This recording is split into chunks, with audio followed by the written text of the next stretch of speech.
You're interrupting the momentum, Brent said, cutting me off mid-sentence like I was a pop-up ad on his browser. We were in the quarterly financial prep call, just the core team, CFO, Brent, and a couple of analysts, but he made damn sure to humiliate me in surround sound. I had barely gotten the words vendor classification schema out of my mouth before he threw his hands up like I'd just farted in church. We're not here to debate theory. Cynthia, he smirked, and I swear I could hear his ego humming through the Zoom audio like a cheap fridge. Let's stay focused on forward motion. My mouse hovered over the mute button. I clicked it, shut up, and smiled like my jaw wasn't trying to crack under the pressure. But I wasn't done. Not even close. See, Brent had just parachuted in 2 months ago from some VC-funded frat house masquerading as a scaling solutions firm. He wore that self-satisfied glaze of a man who thinks bullet points and buzzwords are currency. And unfortunately, our executive team, exhausted from a hellish year of board pressure and missed growth targets, bought the illusion wholesale. My job, compliance, and risk. 6 years in. I'm the reason we've never been fined, sued, or publicly humiliated. My fingerprints are all over every vendor protocol, payment timing matrix, and contract terms clause. I knew that covenant language backward.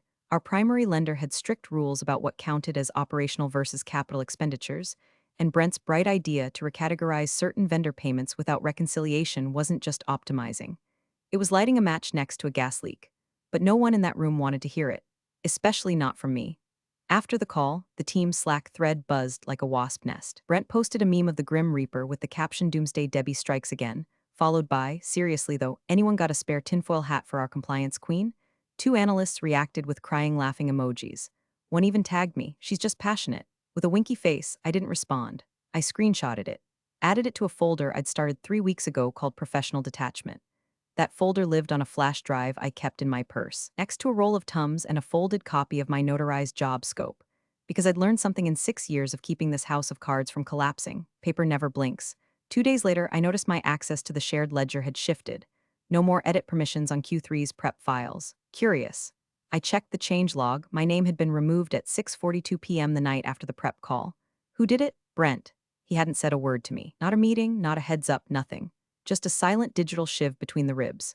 I messaged him directly. Hey, sorry I'm off the ledger access for Q3. Intentional, he replied, all part of streamlining, trying to reduce redundancy. Don't worry, you're still on the compliance protocols doc. Smiling face with smiling eyes. I stared at the smiley face for a long minute. Then I opened the protocols doc. It hadn't been updated since April. The next morning, HR asked if I could start tracking my hours more precisely for payroll alignment. Translation, we're building a paper trail in case we need to shuffle you out. I know that play. I've written that play for actual layoffs when we had to clean house legally. The sudden interest in my timesheet wasn't subtle. It was a flare shot across the bow. Still, I smiled in the meetings.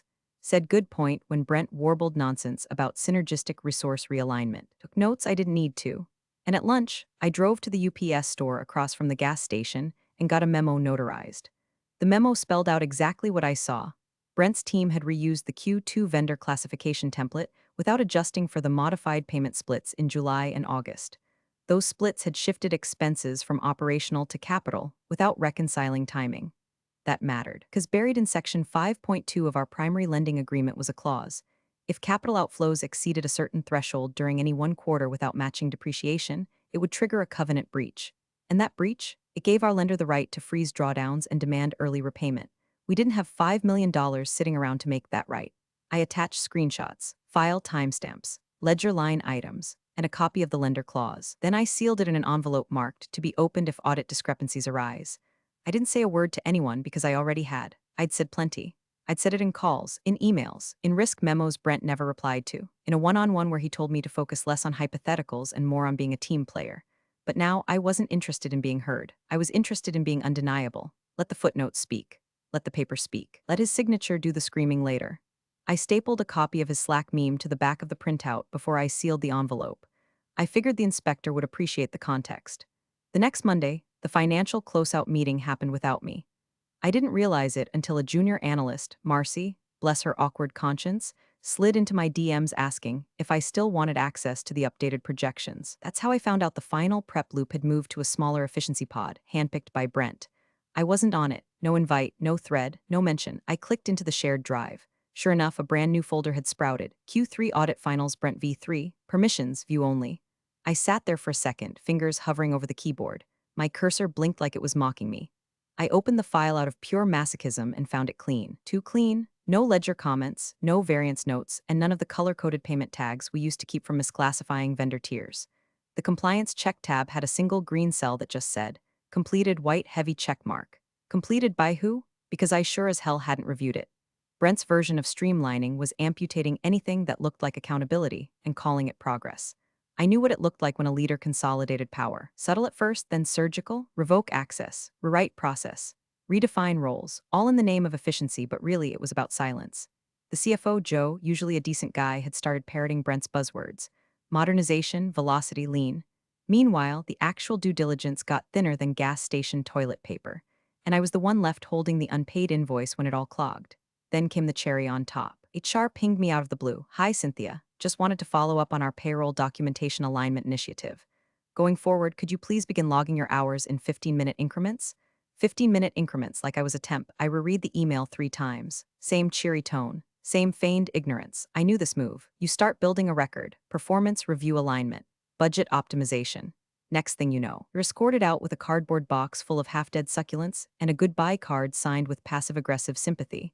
So I started logging my hours, all right. Right down to the moment I blinked in disbelief. And that afternoon, I went back to UPS. Notarized memo #2. This one was sharper, tighter. I named the classification schema Brent's team used, noted that it was lifted directly from Q2 with no adjustments for the new vendor disbursement structure. July had 3 split invoices across 2 departments, and August had a deferred payout that landed squarely in the wrong ledger. The result? An extra $692,000 incorrectly tagged as CapEx instead of OpEx. That number alone pushed us over the quarterly capital threshold outlined in our lender's covenant. One decimal in the wrong column could trip the clause like a landmine. I attached a redacted excerpt from the lending agreement. Section 5.2b, any capital expense increase exceeding 18% quarter-over-quarter must be disclosed in writing prior to fund drawdown. Failure to disclose constitutes breach. We were at 22.6%. I dropped in screenshots of the ledger. Included the change logs showing Brent's name as the last editor. I printed the Slack thread again. Then I printed the calendar invite list, which conveniently excluded me. Added that too. Then I sealed it in a new envelope and tucked it into the bottom drawer of my desk behind a row of ergonomic wrist braces I'd never used. On the flap, I wrote, "Internal, prepared in anticipation of external inquiry." I didn't even bother trying to get back into the prep loop. At that point, I knew the trajectory. Brent wanted to turn compliance into a checkbox, and I was the last person in his way. His goal wasn't to collaborate, it was to erase. Quietly, without leaving fingerprints. He thought by sidelining me, he'd disarm the whole system. What he didn't know, what none of them realized, was that my job didn't live in shared folders or all-hands meetings. My job was proof, receipts, sequence, paper. They could revoke my access, but they couldn't unprint my warnings, couldn't unnotarize my memos, and they couldn't unsign the report he was about to submit. I didn't know when the audit would hit or whether Brent would actually sign off on the quarterly cert, but I knew the moment it happened, the die would be cast. And when the inspector flipped to that one vendor line item, when he squinted at the 22.6% bump, I'd be ready. So I smiled in meetings, nodded at Brent's strategic pivots, shared cat gifs in the team channel when prompted. And every night I emailed myself one encrypted copy of each new internal file, like pressing flowers from a forest fire. Not because I was paranoid, because I knew what was coming. The morning I crossed the line, it wasn't some grand declaration. No slow clap scene in a conference room. No dramatic speech about ethics and integrity. It was quieter than that, colder, like flipping a switch in a dark room and realizing the light was never coming on. It started when I opened the Q3 ledger Brent's team had finalized, his streamlined version, stripped of nuance and about as transparent as a car window tinted with lies. I wasn't supposed to have access anymore, but I did. Read-only, buried under an archive permissions folder no one had thought to audit. Sloppy, really? Classic Brent. Smart enough to bluff, too lazy to sweep. I scrolled through the vendor classification columns and immediately felt the prick of heat behind my eyes. Not anger, not yet. Just the sudden drop in stomach temperature that comes when you realize the mistake isn't a one-off, it's systemic. They'd copied Q2's vendor matrix, line for line. Vendor IDs, payment categories, even the Q2 notes still clinging like lint to the comments column. And no adjustments for the July-August splits, which I knew. Been renegotiated because I sat in the damn call with procurement when it happened. 3 vendors had shifted their invoicing schedules. One split their scope across departments. Another deferred payout until September but recorded the obligation in August. It all should have triggered reclassification, which is basic ledger hygiene. But no, Brent's dream team of spreadsheet surgeons had just duct-taped Q2 onto Q3 and called it optimization. I didn't yell. I didn't send a snippy email or drop a passive-aggressive comment in Slack. I hit print, printed the entire sheet. Then the ledger logs showing edit history, last touched by Brentess on a Sunday night. I grabbed screen caps, printed those too. I opened the lending agreement PDF on my desktop, navigated to section 5.2b, and highlighted the trigger clause again. Capital expenditure increases over 18% without pre-disclosure. We're at 22.6%, maybe more if you factored in deferred liability. I sat back, took a breath, looked at the clock, 11:42 a.m. Lunch hour was coming. I grabbed my folder, slipped the printouts inside, and walked out without saying a word. The UPS store smelled like toner and indifference. I'd been there before. The notary, Lisa, recognized me. She didn't ask questions, just glanced at the stack, slid the pages into her binder, and started stamping. "This for work?" she asked absently, blowing on the seal. Eventually, I said. When she handed it back, I slid everything into a large manila envelope, sealed it, and in black Sharpie wrote, "To be opened if audit discrepancies arise." I didn't write my name on the outside. Didn't need to. Anyone reading what was inside would know exactly who put it there. Back at the office, I walked straight to the compliance archive cabinet, our dinosaur relic in a digital world, and slipped the envelope into the slot marked pending. It sat right between a shredded policy update from 2019 and a binder labeled Board Prep Materials Legacy. Then I went back to my desk, opened Slack, responded to 3 unrelated threads, dropped a laughing emoji on one of Brent's stupid gifs about streamlining, nodded along in the afternoon meeting where he quoted a blog post like it was gospel, and told the CFO that legacy processes are dead weight. I said nothing, because I wasn't playing anymore. I'd been playing their game, soft warnings, careful phrasing, hoping reason might still matter. But this wasn't chess. This was demolition, and Brent had already lit the fuse. All I did was mark the spot where the cracks would surface. I wasn't going to stop the report from being submitted. That was the point. I needed him to sign it, certify it, own it, because the signature would be the real trigger, not my objections. They could ignore my voice, but they couldn't unsign a report, and they couldn't say no one warned them, not when a notarized, timestamped memo sat 10 feet from legal's door. I didn't feel righteous. I didn't feel heroic. I felt ready. It was like the weather had changed, and I was the only one who brought an umbrella. Let the storm come. Let the audit roll in like a tide. I wasn't going to raise my voice. I was going to raise the stakes. The morning Brent presented the finalized Q3 report, the entire building felt like it had swallowed a sugar cube dipped in Red Bull. Everyone was buzzing. Even the IT guy wore a collared shirt. There were pastries in the kitchen, actual fresh ones, not the stale Costco muffins Sharon usually brought for team morale. The CFO was pacing in the hallway outside the boardroom, muttering numbers and sipping from a mug that said Finance Dad. I stood just outside the door, like a ghost haunting a meeting I was once essential to. From where I was posted, I could hear Brent's voice droning on, slick as oil spilled across tile. "What we've achieved this quarter is nothing short of transformational," he said, hitting that last word like he expected applause. "We eliminated redundant reviews, collapsed the legacy reconciliation structure, and pushed through a simplified ledger model that reduced compliance latency by 37%. Compliance latency. The man had turned risk mitigation into a traffic report. There was a light round of golf claps from the execs. CFO Joe chuckled and said, "I'll be honest, Brent, didn't think we could cut that much fat without slicing bone." "Just takes fresh eyes," Brent replied, smug and stupid. The boardroom erupted in that half laugh you hear when everyone's trying to seem impressed, but no one wants to be first to question a rising star. Especially one the CEO personally recruited. Brent had become the human embodiment of a LinkedIn post. Everyone wanted to believe in him, because believing in him meant the company was modern, agile, smart. They didn't want truth, they wanted momentum. When the meeting ended, the exec team spilled out like they'd just walked off a TED stage. Brent strutted past my desk, loosened his tie like a guy who just scored the game-winning touchdown at homecoming, and held a Starbucks cup like it was a mic he'd just dropped. "You missed a hell of a show," he said, pausing by my chair. I looked up. I'm sure it was illuminating. "Oh, it was," he grinned. "Lean, mean, clean." Then he winked, actually winked. "Told you, Cynthia, footnotes don't matter." I wanted to grab the nearest stapler and introduce it to his forehead. Instead, I blinked slowly. "You signed the certification?" Hot off the printer. He tapped the lid of his coffee cup like it was a trophy, streamlined and sealed. "You can take the rest of the day off, boss lady." And he turned and sauntered into the kitchen like a man who thought he'd just conquered Everest by taking the elevator to the top floor. I followed him inside because I needed water, not because I wanted to hear more. But he wasn't done. "Gotta say," he said over the hum of the Keurig, "I really think we've cracked something here.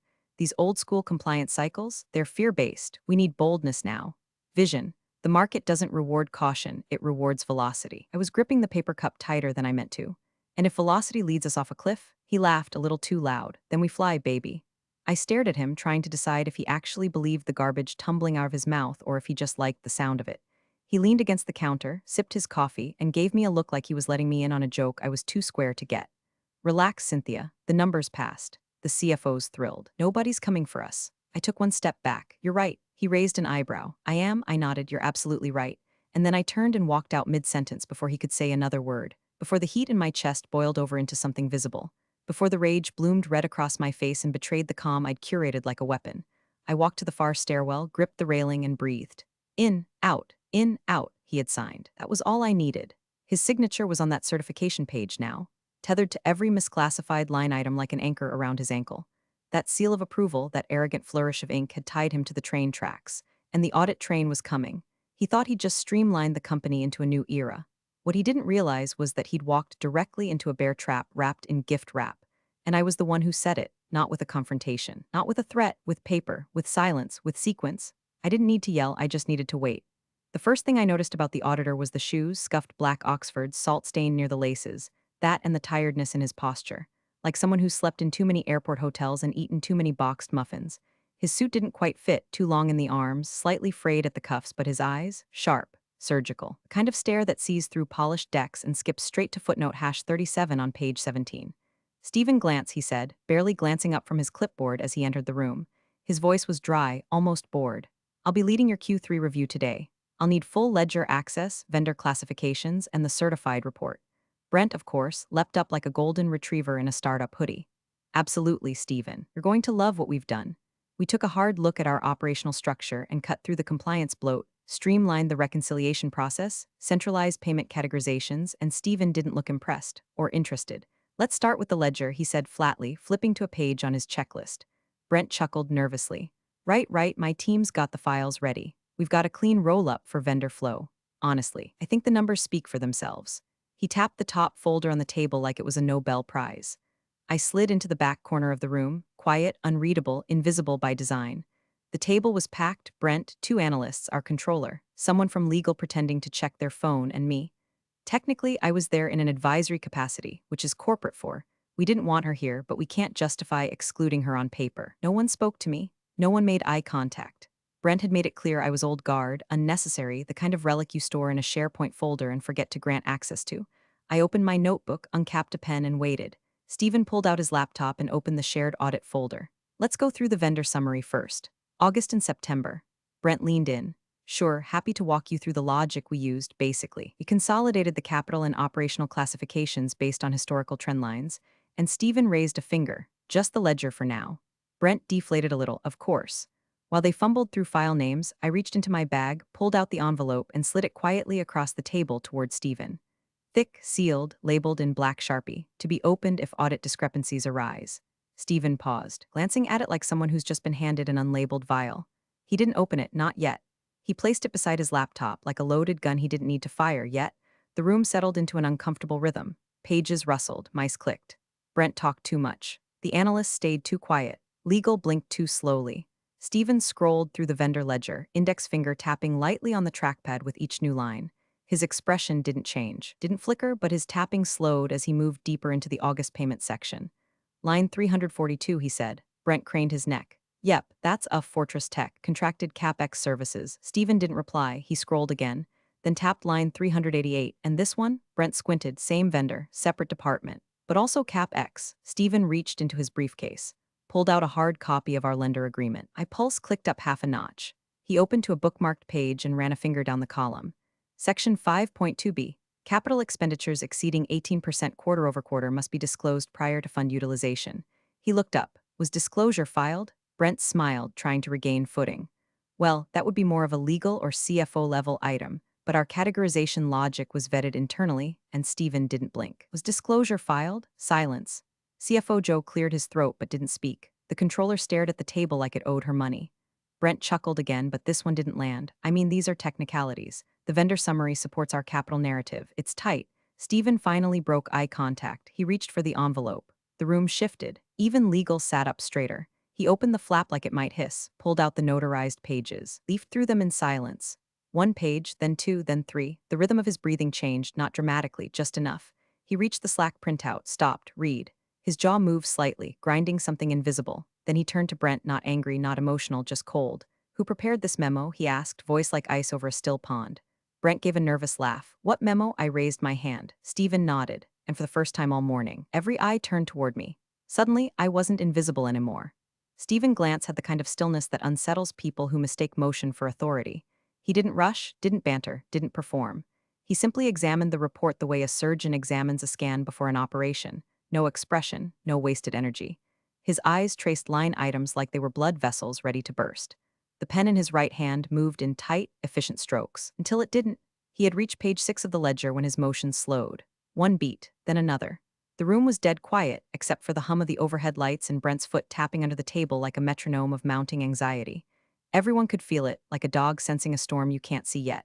Stephen circled a figure on the ledger, cross-checked it with the notarized memo. His eyes moved between the two documents 3 times, methodical. He pulled out his phone, tapped something, likely a calculator. Then he flipped open the lender agreement, dog-eared and annotated with military precision, and scanned section 5.2b. His pen hovered, then stopped. The click of silence landed like a hammer on the conference table. He looked up, straight at Brent. This Q3 vendor ledger was certified by you? Stephen asked, voice neutral, almost soft. Dangerous. Brent straightened his shoulders and flashed a grin he probably practiced in the mirror. Yes, sir. I personally oversaw the review process. Of course, we had inputs from various stakeholders, but yes, the buck stops with me. Stephen nodded once, then flipped to the second page of my memo. The notarization seal glinted faintly under the fluorescent lights.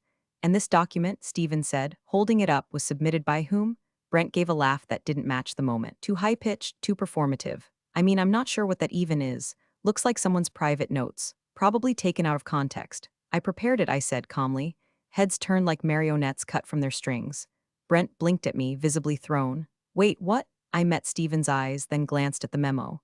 That document was prepared in August. It outlines a misclassification issue with Q3 vendor expenses that I flagged prior to ledger finalization. You never sent this to me, Brent snapped. No, I said flat. I submitted it to the compliance archive with instructions to be reviewed only in case of audit discrepancies. Why wouldn't you escalate this? Brent shot back, voice rising. I did, I said. I brought it up in the July prep call. You told me we weren't here to debate theory. Then I was removed from access to the ledger files. CFO Joe shifted uncomfortably. The controller quietly closed her laptop. Stephen turned back to the memo. This line item here, he said, pointing at a $692,000 vendor split, is tagged as CapEx. Based on this memo and your own ledger history, it was originally classified as OpEx in Q2, correct? Brent's face had started to lose color. I mean, that's a fluid determination.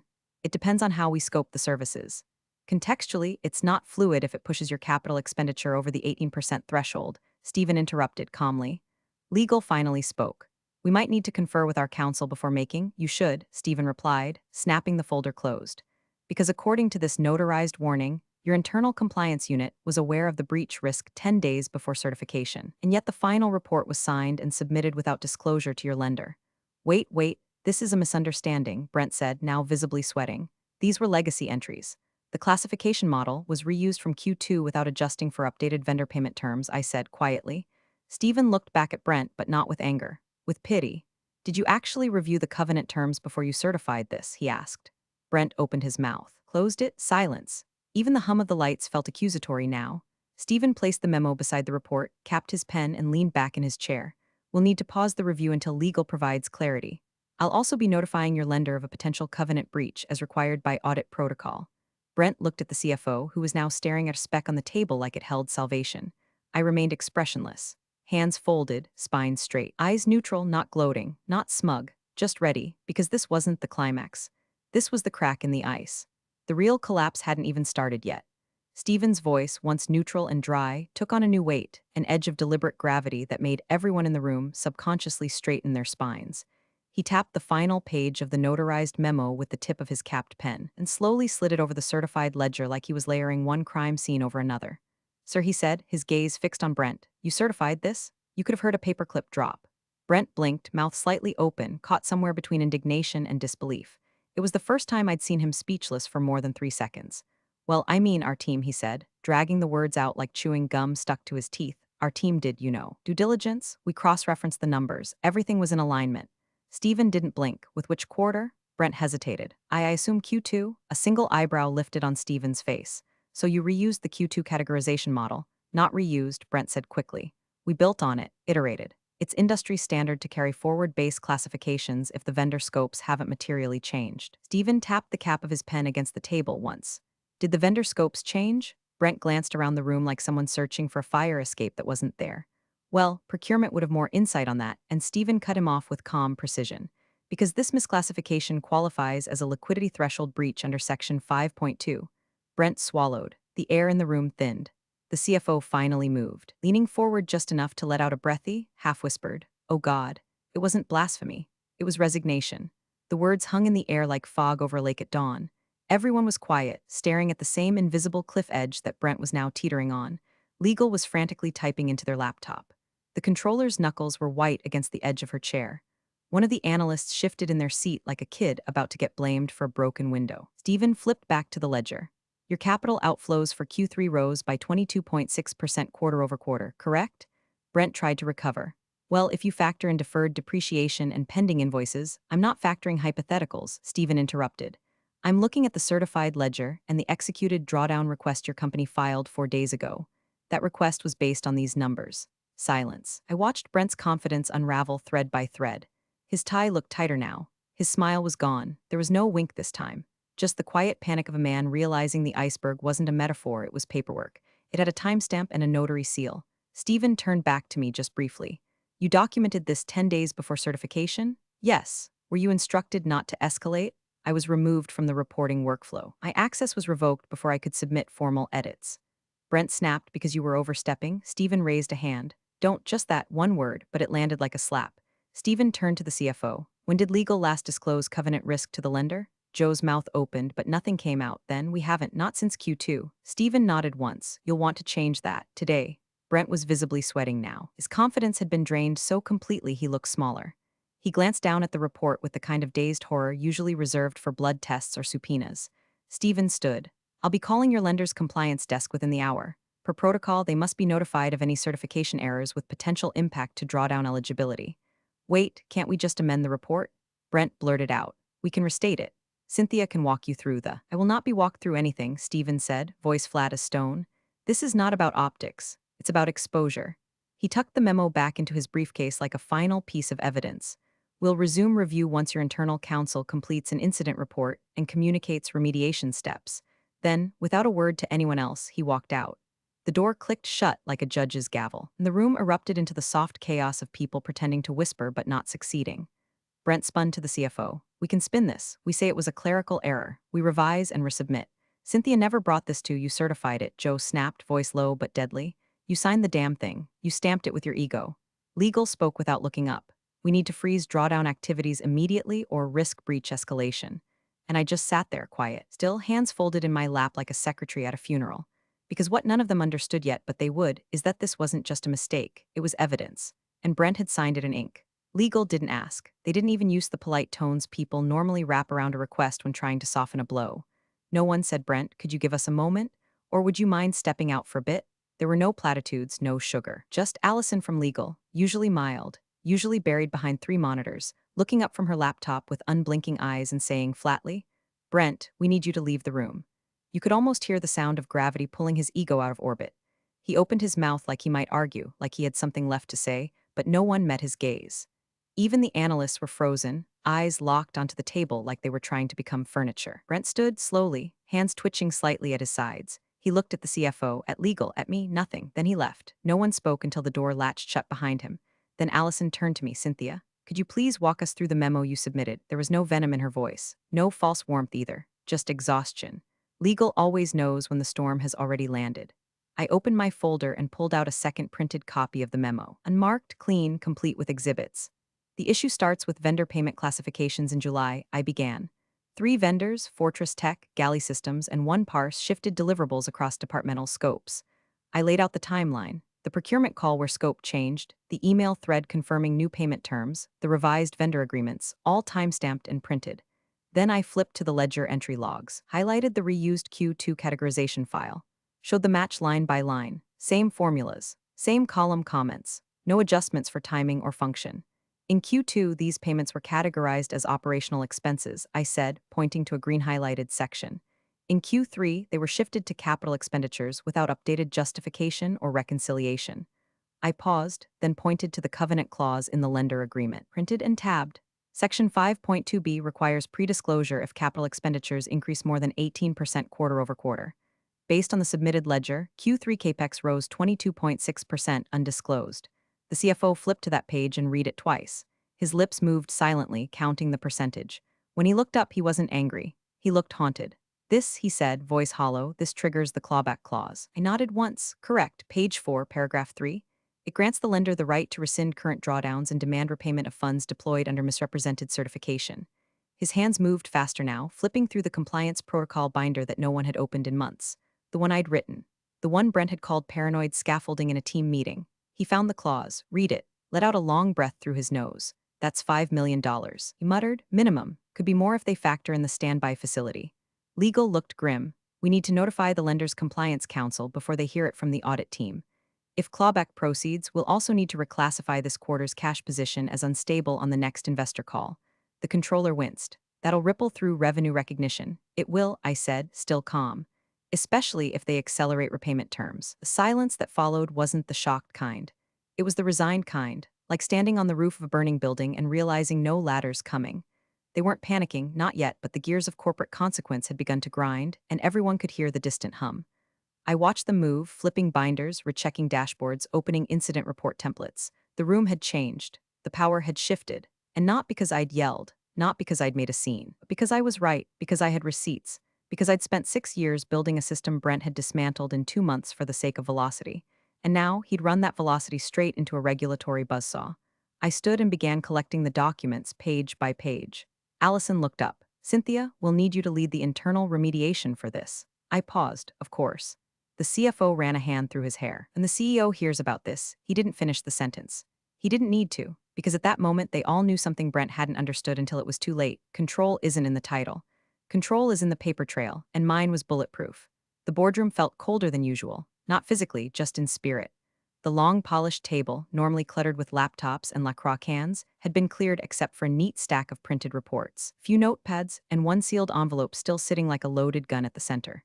Stephen Glantz, the auditor, sat at the head of the table, jacket off, tie slightly loosened, but face composed and unforgiving.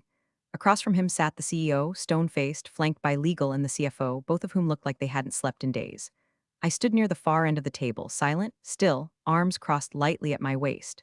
Brent was nowhere to be seen. He'd been asked not to attend. The message was already clear. His presence was no longer necessary for the verdict to be delivered.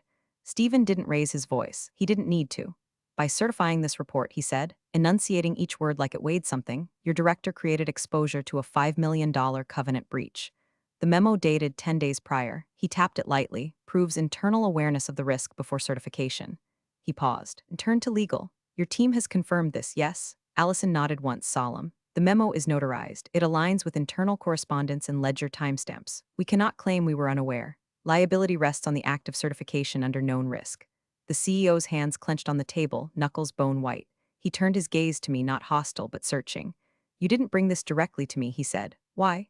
The question hung there like fog. No judgment, just that awful tone of a man realizing too late he'd placed trust in the wrong hands and ignored the right ones.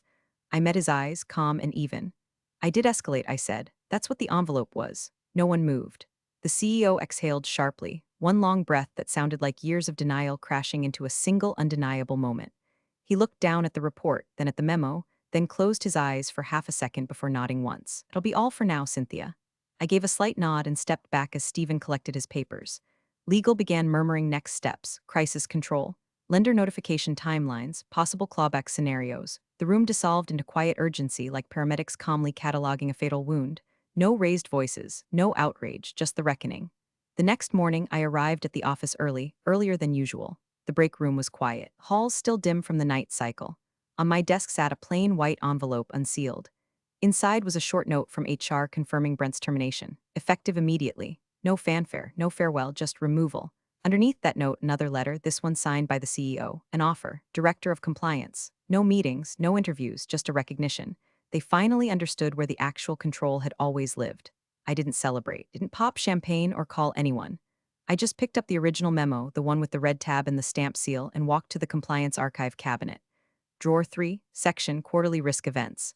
I slid the document into a new folder, labeled it in black ink Q3 Brent, closed the drawer, locked it. Then I stood there for a moment, hands still on the key, listening to the quiet hum of an office that still believed in PowerPoint more than paper. I had no illusions this place would make more mistakes. There'd be more Brents. More people mistaking charisma for competence, velocity for precision. But not today. Today, the paper spoke louder than the pitch deck, and I'd made damn sure it was heard. Thanks for watching, you cubicle warriors. Hit that subscribe button. Unless you're my old boss, then you're on your own. Revenge of the coffee pot strikes again.